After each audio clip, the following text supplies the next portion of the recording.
अल्हम्दुलिल्लाह कफ़ा व सलामुन अला इबादिहि अल्लज़ीना इस्तफ़ा अम्मा बाद। मोहतरम नाज़रीन, प्रोग्राम फ़ज़ाइल आमाल की इस नशिस्त में आप हज़रात का इस्तक़बाल है। अस्सलामु अलैकुम व रहमतुल्लाहि व बरकातुहू।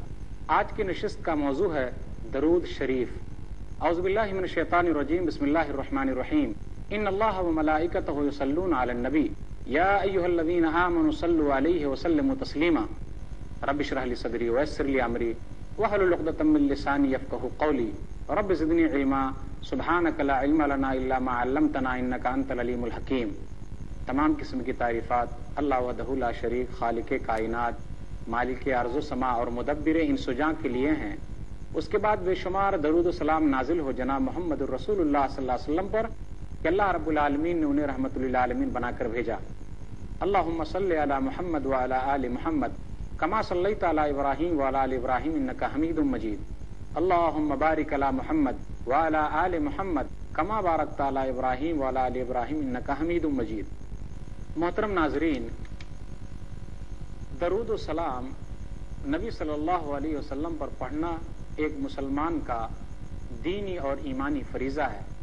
जो कोई भी आदमी नबी सल्लल्लाहु अलैहि वसल्लम पर दरूद व सलाम भेजता है उसके लिए बड़ी फजीलत आई है, और जो कोई भी आदमी नबी सल्लल्लाहु अलैहि वसल्लम का नाम आते ही दरूद व सलाम नहीं पढ़ता, सल्लल्लाहु अलैहि वसल्लम नहीं कहता, तो उसके लिए भी वईद आई है। आप गौर कीजिए कि हम और आप नबी सल्लल्लाहु अलैहि वसल्लम को दे क्या सकते हैं। हम और आप नबी सल्लल्लाहु अलैहि वसल्लम को जो दे सकते हैं बहैसियत उम्मती, तो ये दरूद और सलाम है। उनकी जो कुर्बानियां हैं, अगर हम उन कुर्बानियों पर गौर करने चलें, उन कुर्बानियों को देखने चलें, तो ये दरूद और सलाम भी नाकाफी है। उन्हीं की मेहनत है कि जिनकी बदौलत आज हम और आप मुसलमान हैं। अल्लाह ताला ने नबी सल्लल्लाहु अलैहि वसल्लम को आखिरी नबी बनाया। उन्होंने जो मेहनत की है, तकलीफें उठाई है, जिसकी बदौलत ये इस्लाम फैलता जा रहा है, दीन फैलता जा रहा है। तो बहैसियत उम्मती नबी सल्लल्लाहु अलैहि वसल्लम को हम लोग जो चीज़ दे सकते हैं, तोहफा पेश कर सकते हैं, हदिये दे सकते हैं, तो वो सिर्फ और सिर्फ दरूद व सलाम का हदिया है। इसकी अहमियत और फजीलत का क्या कहना कि इसकी अहमियत और फजीलत तो इतनी है, अल्लाह ताला भी नबी सल्लल्लाहु अलैहि वसल्लम पर रहमत नाजिल करता है। फरिश्ते नबी सल्लल्लाहु अलैहि वसल्लम के लिए रहमत की दुआ करते हैं। मैंने जो आयत आपके सामने पढ़ी थी वो आयत सूरह अहज़ाब सूरह नंबर 33 आयत नंबर 56 है, आयत नंबर 55 है, आयत नंबर 57 है। उसका तर्जुमा मैं आपको सुनाता हूँ, जबकि उसका माना मतलब के एतबार से, लोगों के बदलने के एतबार से कुछ और भी होता है। इन्नल्लाह व मलाइकतहु युसल्लूना अलन नबी, अल्लाह और उसके फरिश्ते नबी पर दरूद व सलाम भेजते हैं। तो इसका मतलब कुछ और होगा। अगर अल्लाह के लिए आए कि अल्लाह ताला दरूद व सलाम भेजता है, तो इसका मतलब होगा अल्लाह रहमत नाजिल करता है। और अगर फरिश्तों के लिए आए कि फरिश्ते नबी सल्लल्लाहु अलैहि वसल्लम पर दरूद व सलाम भेजते हैं, तो इसका मतलब ये होगा कि वो रहमत की दुआ करते हैं। और अगर मुसलमानों के लिए आए तो इसका मतलब ये होगा कि मुसलमानों को चाहिए कि नबी सल्लल्लाहु अलैहि वसल्लम पर दरूद व सलाम भेजे। या अय्युहल्लज़ीना आमनु सल्लु अलैहि व सल्लिमू तस्लीमा, ऐ ईमान वालो नबी सल्लल्लाहु अलैहि वसल्लम पर दरूद व सलाम भेजो, दरूद भेजो और उन पर सलाम भेजो। दरूद एक अलग चीज है और सलाम एक अलग चीज है। इसका माना अभी हम बाद में समझेंगे। पहले हम दरूद व सलाम को समझते चलें कि इसका माना होता क्या है।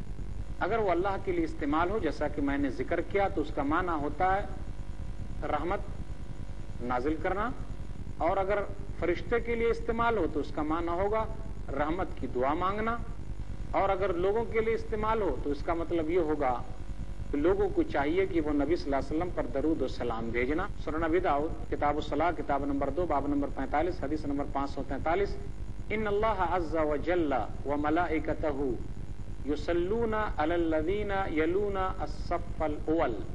इसका तर्जुमा ये है कि अल्लाह ताला और उसके फरिश्ते पहली सफ वालों पर दरूद व सलाम भेजता है। मतलब अल्लाह ताला रहमत नाजिल करता है और फरिश्ते रहमत की दुआ करते हैं। दरूद व सलाम की अहमियत तो इतनी ज्यादा है کہ اگر کوئی آدمی ایک مرتبہ نبی صلی اللہ علیہ وسلم پر درود بھیجتا ہے، سلام بھیجتا ہے، تو اللہ تعالیٰ اس آدمی پر 10 رحمتیں نازل کرتا ہے۔ صحیح مسلم کتاب الصلاۃ کتاب نمبر 4 حدیث نمبر 408، من صلی علیہ واحدۃ صلی اللہ علیہ عشرًا، جو نبی پر ایک مرتبہ درود و سلام بھیجتا ہے اللہ تعالیٰ اس پر 10 مرتبہ درود و سلام بھیجتا ہے۔ درود و سلام بھیجنے کا فائدہ تو اتنا ہے، اس کی فضیلت تو اتنی ہے کہ آپ کے 10 گناہ معاف ہو جاتے ہیں اور آپ کے درجات 10 گنا زیادہ ہو جاتے ہیں۔ سنن نسائی کتاب الصحو کتاب نمبر 13 حدیث نمبر 1298، من صلی علیہ صلاۃ واحدۃ، جو کوئی بھی میرے اوپر ایک سلام بھیجے گا، ایک درود بھیجے گا، صلی اللہ علیہ عشرًا، اللہ تعالیٰ اس کے اوپر 10 مرتبہ رحمت نازل فرمائے گا، وحطت عنہ 10 خطیئات، اور اس کے 10 گناہ معاف کر دیے جائیں گے، ورفعت عنہ 10 درجات، اور اس کے 10 درجے بلند کر دیے جائیں گے۔ کتنی بڑی فضیلت ہے۔ اور فضیلت میں گناتا چلوں آپ کو درود و سلام کی، کہ جو جتنے زیادہ نبی پر درود و سلام بھیجے گا وہ نبی کے اتنے زیادہ ہی قریب ہوگا۔ سنن ترمذی کتاب الوتر کتاب نمبر 3 حدیث نمبر 484، اول الناس بی یوم القیامہ اکثرہم علیہ صلاۃ، میرے قریب قیامت کے دن وہ آدمی ہوگا جس نے مجھ پر بہت زیادہ درود و سلام بھیجا ہے، وہ سب سے زیادہ قریب ہوگا۔ درود و سلام کی فضیلت میں کیا گناؤں، لیکن گناتا چلوں۔ پوچھ لیتے ہیں ابی بن کعب رضی اللہ تعالیٰ عنہ سے کہ نبی صلی اللہ علیہ وسلم سے جب انہوں نے پوچھا تھا تو نبی نے کیا جواب دیا۔ سنن ترمذی کتاب صفت القیامہ کتاب نمبر 35 حدیث نمبر 2457، وہ کہتے ہیں اللہ کے رسول میں چاہتا ہوں کہ آپ کے اوپر زیادہ درود و سلام بھیجوں، تو میں کتنا درود اور سلام آپ کے لیے خاص کروں؟ نبی صلی اللہ علیہ وسلم نے کہا ما شئتا، جتنا تو چاہے۔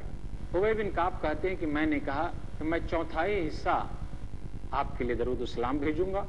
ما شئتا فإن زدت فهو خير لك، جو تو چاہے لیکن اگر زیادہ کرے تو تیرے لیے اور فائدہ ہے۔ وہ کہتے ہیں میں نے کہا اللہ کے رسول تب تو میں آدھا وقت لگا دوں گا اسی میں۔ نبی صلی اللہ علیہ وسلم نے کہا جملے پر غور کیجیے، درود و سلام کی کتنی بڑی فضیلت ہے۔ ما شئتا ان زدت فهو خير لك، جو تو چاہے لیکن اگر زیادہ کرے تو اور بہتر ہے تیرے لیے۔ ابی بن کعب رضی اللہ تعالیٰ عنہ نے کہا کہ اب میں 2/3 حصہ لگاؤں گا۔ نبی صلی اللہ علیہ وسلم ما شئتا فإن زدت فهو خير لك، جو تو چاہے لیکن بہتر ہے تیرے لیے کہ اور زیادہ کر۔ اب اس کے بعد وہ جملہ کہتے ہیں جو کافی اہم ہے، اور جو کوئی بھی آدمی درود و سلام بھیجتا ہے نبی صلی اللہ علیہ وسلم پر اس کا فائدہ کتنا ہے۔ اب وہ کہنے لگے، ابی بن کعب نے کہا کیا کہا، اور نبی صلی اللہ علیہ وسلم نے کیا جواب دیا۔ ابی بن کعب کہتے ہیں اجعل لک صلاتی کلھا، اب میں اپنا پورا کا پورا درود و سلام کے لیے وقت نکال لوں گا۔ نبی نے کہا اذن تکفی ہمک ویغفر لک ذنبک، تیری تکلیف دور ہو جائے گی، غم دور ہو جائیں گے، تیرے گناہ معاف ہو جائیں گے۔ کتنی بڑی فضیلت ہے درود و سلام پڑھنے کی، نبی صلی اللہ علیہ وسلم پر درود و سلام بھیجنے کی۔ کیا ہم اور آپ اس سے محروم رہنا چاہتے ہیں؟ جی ہرگز نہیں۔ ہمیشہ نبی پر درود و سلام بھیجتے رہیے، پڑھتے رہیے۔ یاد رکھیے اللہ تعالیٰ نے اس کام کے لیے فرشتوں کو لگا دیا ہے۔ فرشتے لگے ہوئے ہیں دنیا کے جس کونے سے جو کوئی بھی آدمی نبی صلی اللہ علیہ وسلم پر درود و سلام بھیجے، فرشتے ان درود و سلام کو نبی صلی اللہ علیہ وسلم تک پہنچا دیتے ہیں، انہیں کہیں جانے کی کوئی ضرورت نہیں ہے۔ کیا کہا نبی صلی اللہ علیہ وسلم نے؟ سنن نسائی کتاب الصحف کتاب نمبر 13 حدیث نمبر 1283، ان للہ ملائکۃ سیاحین یبلغون علی من امتی السلام، زمینوں کے اندر فرشتے پھیلے ہوئے ہیں اور میری امت کے سلام مجھ تک لا کر پہنچاتے ہیں۔ یہاں تک نبی صلی اللہ علیہ وسلم نے کہا کہ اگر کوئی آدمی نبی صلی اللہ علیہ وسلم پر درود و سلام بھیجتا ہے تو اللہ تعالیٰ اس وقت ان کی روح کو قبر میں لوٹا دیتا ہے، پھر وہ اس کا جواب دیتے ہیں۔ سنن ابی داؤد کتاب المناسک کتاب نمبر 11 حدیث نمبر 2041، نبی صلی اللہ علیہ وسلم نے ارشاد فرمایا ما من احد یسلم علی الا رد اللہ علی روحی، جو کوئی بھی نبی صلی اللہ علیہ وسلم پر درود و سلام بھیجتا ہے تو اللہ تعالیٰ نبی صلی اللہ علیہ وسلم کی قبر میں ان کی روح کو لوٹاتا ہے اور وہ سلام کا جواب دیتے ہیں۔ کیسے دیتے ہیں وہ اللہ کو معلوم ہے۔ نبی صلی اللہ علیہ وسلم نے ارشاد فرمایا سنن ابی داؤد کتاب المناسک کتاب نمبر 11 حدیث نمبر 2041، ما من احد یسلم علی الا رد اللہ علی روحی حتی ارد علیہ السلام، کہ جو کوئی بھی آدمی میرے اوپر سلام بھیجتا ہے اللہ تعالیٰ اس وقت میری قبر میں روح کو لوٹا دیتا ہے، پھر میں اس کے سلام کا جواب دیتا ہوں۔ محترم ناظرین، پروگرام فضائل اعمال میں درود شریف کا تذکرہ